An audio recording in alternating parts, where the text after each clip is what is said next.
What have we stumbled upon here? Look at here, look at here, look at here. We stumbled upon a little convoy passing through. I think I'm gonna roll with the convoy and act like I'm cool. I don't know about you guys, but anytime you're on a bike, you've always found strength in numbers.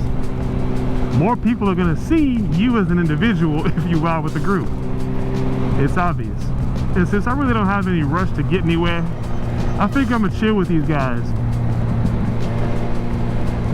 And this is a perfect example too of how you want to ride in formation.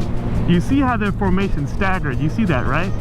There's a bike to the left side of the lane, and there's a bike on the right, you know, maybe a car length or two behind. Except for I think them two in the front. I think they're kind of close. I can't tell from back here, but you can get the overall idea. And more than likely, these guys know each other, so they know how they ride. They know how, you know, they're gonna react to certain changes in traffic or what have you.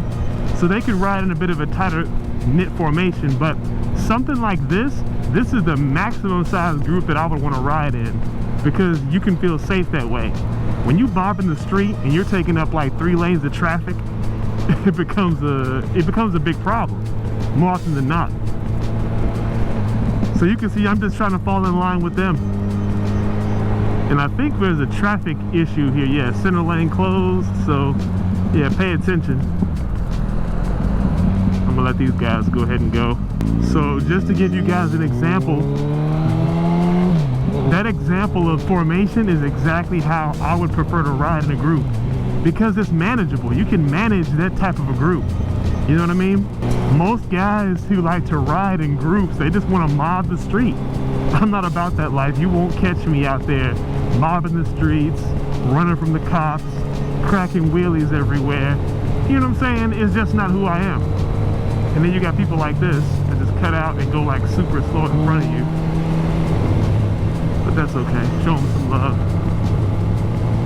But yeah, that was a perfect example of how a group ride should go.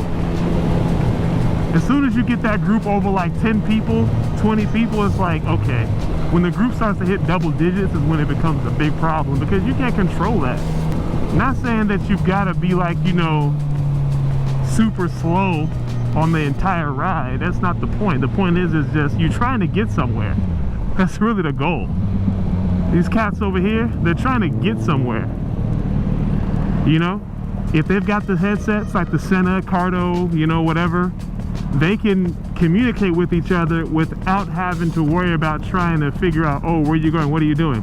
And even if they don't, they probably got a pre-ride arranged, you know, thing, you know what I'm saying? So even if they don't have the ability to communicate with Bluetooth, whatever, they still know what's expected from each person of the group. I don't know why this person didn't go, but we can go now, maybe?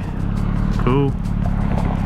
But yeah, guys, that's the kind of group action that I like. I don't know about you guys, but I've seen group rides go bad like that. You know, they go bad. You see them all over YouTube. That's what people want to see.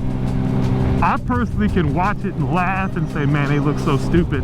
But I know for a fact I'm not watching it wanting to be involved with it, if that makes any sense.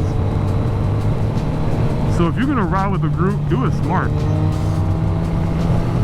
What's up, Brett? Just do it smart. Don't cluster up with a bunch of people that you don't know and expect them to ride the way that you do. They don't ride like you do. They don't know you. Especially dudes you meet like out at the you know, at the bike meets or whatever like that. They don't know who you are. They're just trying to get from one place to the next place, but they want to do it as dangerous as possible by how they ride. Now, real talk, I know it's really exciting to ride in big groups like that, because it is amazing to look at. It really is. And it's probably even more amazing to be a part of it. Don't ask me, I wouldn't know.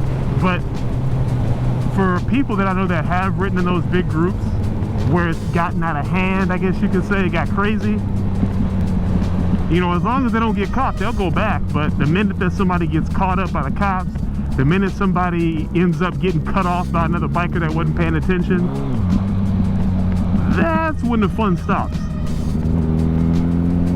It's all fun and games, man. It's all fun and games until somebody drops the bike, or until some random, like, person in a car gets fed up and runs somebody off the road. I mean, that's really what's gonna happen. So that's why I stay away from it. But let me know what you guys think. Do you guys like riding in these big group rides? If you do, how do you stay safe out there in these big group rides? Like, who do you ride next to, or do you ride in the back? Do you ride all the way in the front? Like, you know, what do you do? I want to know, because I want to try to get some group rides together. But man, you know, my group rides ain't gonna be looking like this. 602 out.